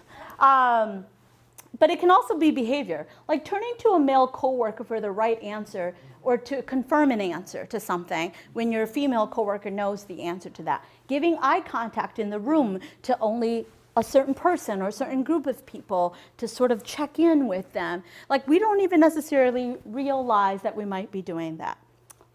This also brings up like a way to check people when you notice implicit bias. So sometimes we're really uncomfortable as human beings to call out people's bias, right? Just like people are uncomfortable saying, you're racist or that's racist and so forth. Or because people get really concerned about that and then you've lost them in the conversation. Well, there's a way to check someone's implicit bias, especially let's say this one example, right? Let's say that your female colleague is the one who's done all the work and is the subject matter expert on something, but your boss looks to you as the male colleague to say, hey, what do you think? Or, how do you feel about that? The best thing you can do in that moment, instead of saying, I think you have implicit bias, is to go, actually, Sheila is the subject matter expert on this. Actually, Sheila has done all the work on this case. And it's a really nice way to go, stop asking me, and this is the person who knows. But oftentimes what we do is we just answer the question. Yeah.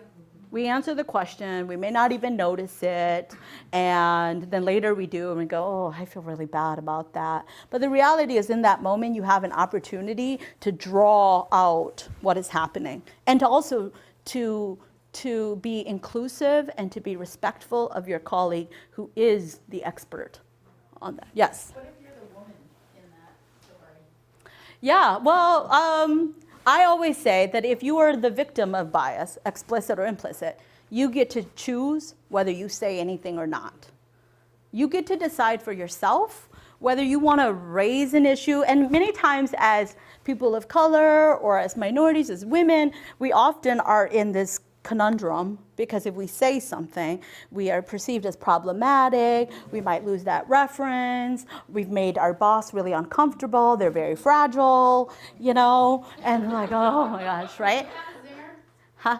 Do you have a zinger for that boss? Yeah, yes. No, I don't. But I will say, well, because of the business that I'm in, I could try to just tell people, I'll think of a zinger though. But when discrimination happens to other people, and this is the truth, and I'm being vulnerable here, I feel angry and I feel protective and I feel like an advocate. When discrimination happens to me, I just feel really sad about it. And it takes me a really long time to process that. And so what I do is, like a week later, I'm writing that email. Because that's when I'm done processing and I go, that was not right, and that really hurt me, and I think that is bias, and so I'm pretty open about it, but usually I take time to process that kind of stuff, and so I really respect people from where they're coming from and when they want to do it, and there is no magic zinger, unfortunately. If I did the zinger in the moment, I'd probably cry. Yeah. And then, oh no, she cries. She's not professional, even though she's a victim of discrimination. Yes. I was just going to say, and this wasn't very long ago. This was probably about 8 years ago. I was working in a department of 8 people, and we would do brainstorming sessions all the time. Yeah. And every time the male colleague would brainstorm something, he had our bosses, whichever male, undivided attention. Right. And when the females, and there were 3 of us, and we were very tight, he would always say, "Stop getting into the weeds. You're getting into the weeds on this." Yeah.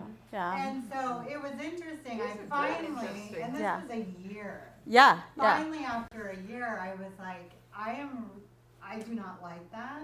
Good. You know. Good. And interestingly enough, I said, it just comes off kind of sexist that when the females say this, we're getting into the weeds. To, of course, his response was, "Well, I have daughters. I'm not sexist." Right. Yes. And then yes. it gets even better. I then had to go meet with the general counsel of the organization because I guess I raised red flags by doing that. Yeah. And he's like defending this male boss. And he's like, he's not sexist. He's not. Right. He said, okay, well, maybe it's a bigger issue because I don't know if you noticed, but the 8 of us on this team are on the same org chart or on the same line. So why is it all the females are in cubicles and all the men are in offices? I said, it might be something you want to look at. Right. And he got flustered, and I said, I'm done having this conversation. I'm not going to sue the organization, but it's something you all need to really work on. Yeah, and I think that brings up a really good point about we focused in that situation on whether he's a sexist or not, as opposed to calling like his behavior out as having an impact on the women in the workplace. That was discriminatory, even if, whether you call him a sexist or not. Like, I don't want to focus on whether you get that title. I couldn't care less, but don't say that to us. Yeah, that's what you said is not okay. Whether you call yourself a sexist or not, I couldn't care less about that. That does not matter. It's differential treatment that matters, right? And administrators very, very frequently never look at themselves. Yes. Heard a study on NPR about microaggressions. Yeah. They said that African American children experience microaggressions 15 times a day. Wow. On average. Yeah. So that means like once every hour that they're awake. I believe that. Yeah. And Yeah, I believe that.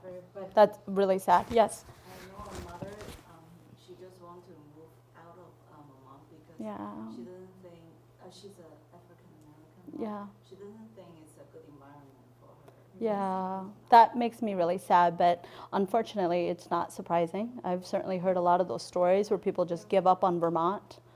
Yeah. Are we being too sensitive? No.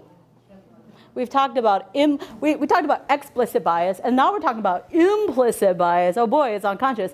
And now we're talking about like privilege and microaggressions, not even macroaggressions. It's micro. Are we being way too sensitive here? No, we're not. Of course, I'm HRC, so of course we're not. Yes.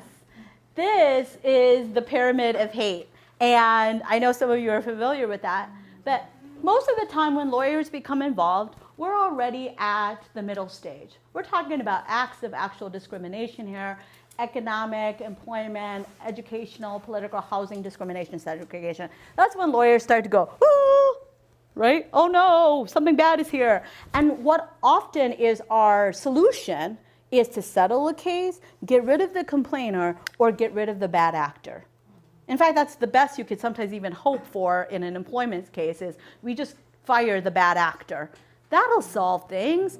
But what put the bad actor into place in the first place is all of the other things that we let go of for years. Never doing training for 10 to 20 to 30 years. Allowing jokes about women or minorities in the lunchroom. Ha ha, it's off work time, so it's no big deal. Yeah, it's just a joke. It's just a joke. It's not a big deal, or and then they turn into something a lot worse than that.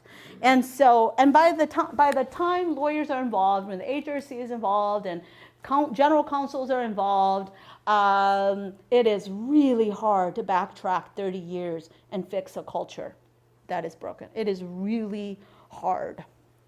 That's why I'm so glad that Susanna is here to help us with that culture. But it is hard. It's going to be hard work, and you're going to need the commitment of everybody on board, and that's going to take a long time because we're trying to undo in a specific agency years, but in the culture of Vermont and the culture of the United States, hundreds of years, right? We're trying to undo that in our psyche, and that is going to be really difficult.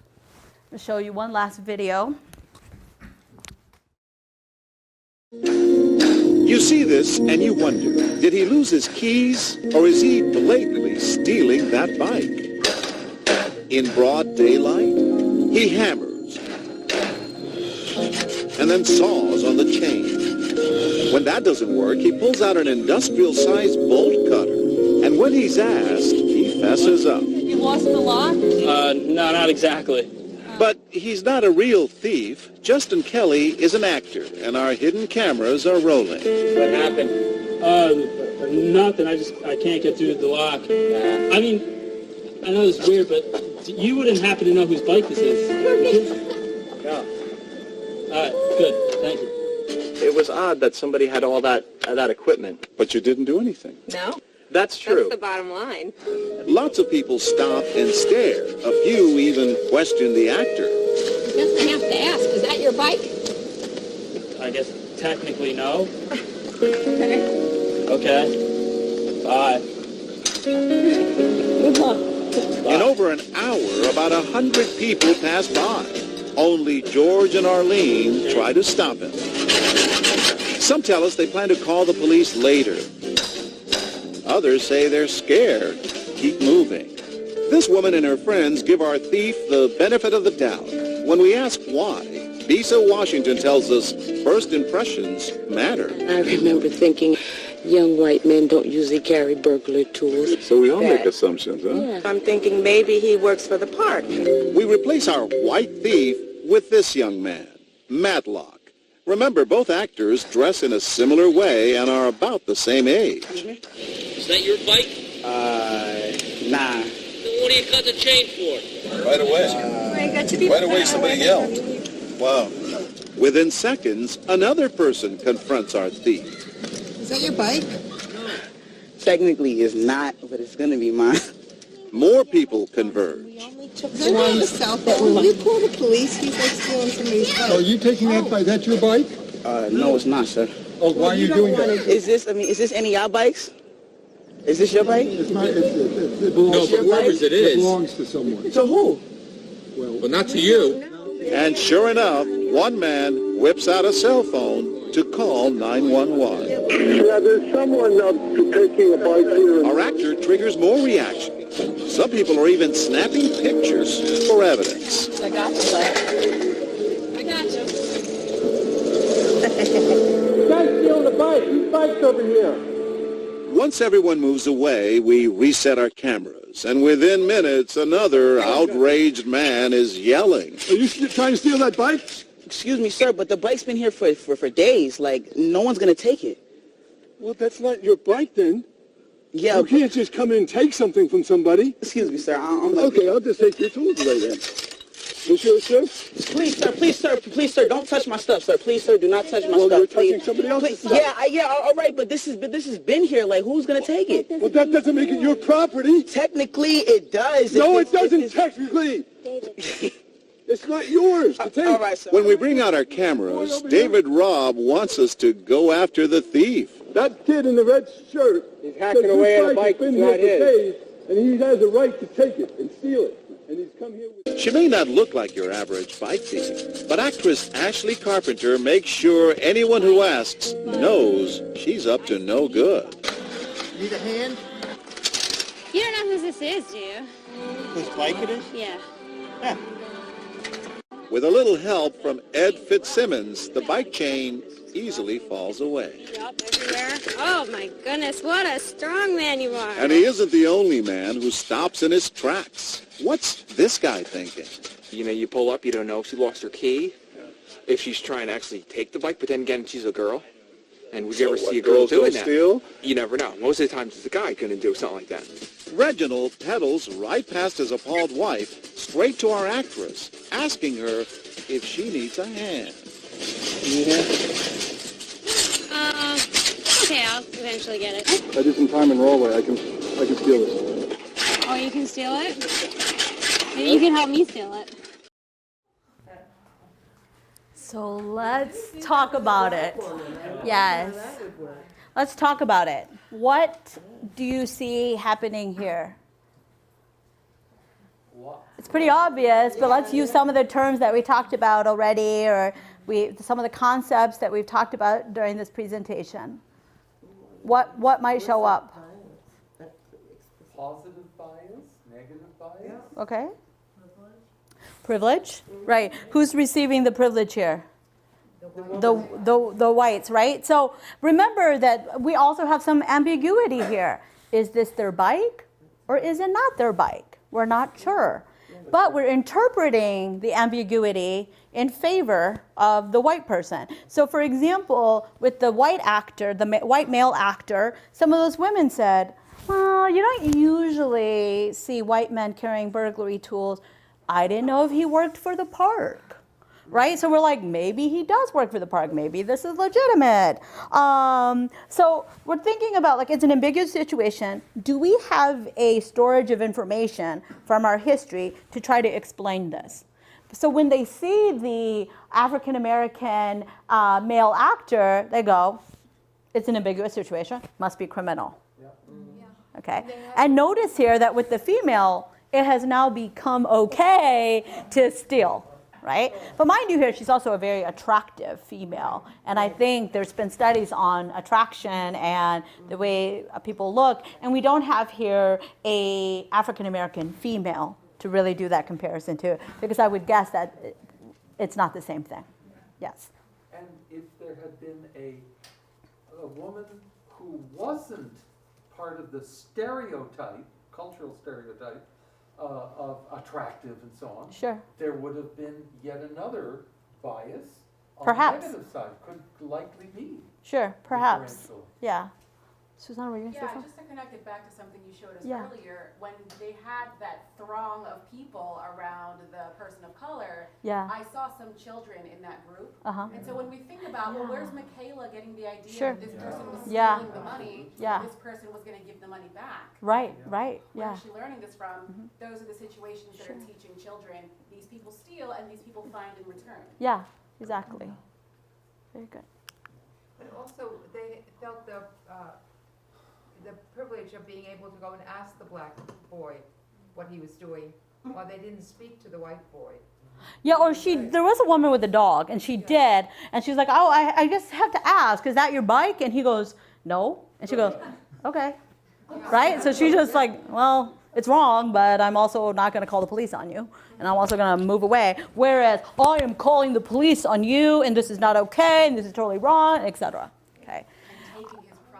Yeah, and taking his property. Yes. Yeah, I was scared for that young black man. Yeah. It looked like they were Yes. an angry mob. It was a mob. Yes. Yes. Yeah. But before, It's go ahead. also interesting that when the camera crew comes, Mhm. that man can't change his point of view. Yes, He can't yes, see outside yes. of how he originally saw the situation. Yes. To realize he's the one on camera, not, Sure. not Sure. really the bike Now, guy. now don't hate me. I'm going to say this. Those people are us. Yeah. We are those people. We like to judge those people as like, oh my gosh, I can't believe they did that, blah, blah. We don't know that we wouldn't do the same thing if we saw this experiment in real life. And that's really important. We all probably have some implicit bias. And we have to be open to that. It's incompatible with our explicit attitudes. Good, well-intentioned people can have implicit bias. It does not make us bad people. We are the products of this culture, and it can influence our perceptions and our behavior. And it would be very unfair of me to tell you, hey, go find out about your implicit bias, if I don't also share my own implicit bias with you. Okay, so I used to teach at a community college, and when you're a teacher, you have a ton of discretion, right? Do I let them make up the exam? Do I let them come late? Do I let them get out of this work and that work? And you have entire discretion to decide that for yourself. Do you carve out an exception in your syllabus or not? So forth. And so I was reading an article one day, and I thought, I should take this Harvard implicit bias study because I want to be fair to my students. I want to be sure that I'm treating people fairly when they ask me for these exceptions and so forth. And I took it, and when I found out that I had no implicit bias in favor or against African Americans, white people, I was like, yeah, more. And then I took the disability one, and then I discovered that I have an implicit bias in favor of able-bodied people. Now, I have this crutch because I had polio when I was younger, and I'm very comfortable talking about that. So I have a disability. I've had a disability my whole life. And I thought, how is that possible? So, of course, I'm questioning the test, and it can't be true, even though earlier I was just like, yeah, right? So I'm like, oh, my gosh, how is that possible? Well, the more I sat with it and thought about it and evaluated my life, I realized, my gosh, I have spent an entire lifetime rejecting having a disability. Right? I was like, I'm gonna ski, and I'm gonna kayak, and I'm gonna travel, and I'm never gonna be held down by this disability. And in doing that, I adopted this idea that being an able-bodied person was better than being a person with a disability. Okay? And that's really important for me to know because I am the executive director of an agency that hears a lot of complaints from people with disabilities. I cannot judge them by my own standards for myself or my implicit biases. I have to be really fair. So I try to be aware of that, and I force everybody that works with me to be aware of their biases so that we can be fair to the people that come before us.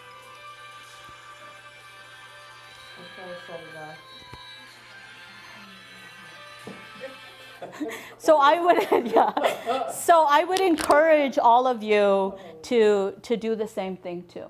Well, if it's unconscious, can we really do anything about it? Yes, of course we can. Anyone want to take a guess? And I almost regret that this is at the end, but nevertheless, still important, and we do a deep dive. Yes? We can think. We can challenge ourselves. Yes. We can look at an individual as a person, not as a member of some label. Yeah, sure. Sorry, I get passionate. No, that's great. I love passion. Passion is wonderful. Yeah. If it's unconscious, you can actually bring it to conscious awareness. Right. Become aware. That's the most important thing you can do is take something that's unconscious and make it conscious. Find out your implicit biases. Go take that Harvard test. Be concerned about your bias and willing to have discussions about it in the workplace, schools, and businesses. So when you're brave enough to have a discussion that says what you've been saying for this last year is just not okay, you're actually starting a conversation that is really important in the workplace about bias and the way that we talk to each other and the respect that we have for each other. Slow down. We know that implicit bias happens like when under time constraints and so forth. So you want to slow down and be mindful and be very thoughtful. When someone new shows up at the library or the front desk, take a minute to take a deep breath before you help them because your implicit bias might be showing up. Increase opportunities for contact. Educate yourself about bias, microaggressions, white fragility. Consider, and this is the most important, practical changes to policies, practices, and systems. Being aware of implicit bias is the first most important step, but it is not enough. Remember what I was telling you, tying back to the very beginning. You got to do more, and it doesn't matter if you're a sexist or a racist. We don't actually care about those titles. What we care about is what are you really doing to make change and to bring about change. Change your hiring practices. You know, standardize questions and processes. Analyze past results. How many people come here who have been treated this way or that way? And so being willing to look at your history. How have we skewed our data? What are we collecting from? And so forth. And this is all going to differ depending on your particular agency or where you work or your neighborhood and your community and so forth, but all still very important to do. And so don't forget that number 7 is an important thing to do. The Human Rights Commission does do a deep dive secondary implicit bias test where we actually go into agencies and go, what are your hiring practices? What are your policies? And how do you mitigate implicit bias in those? And so we offer real practical things.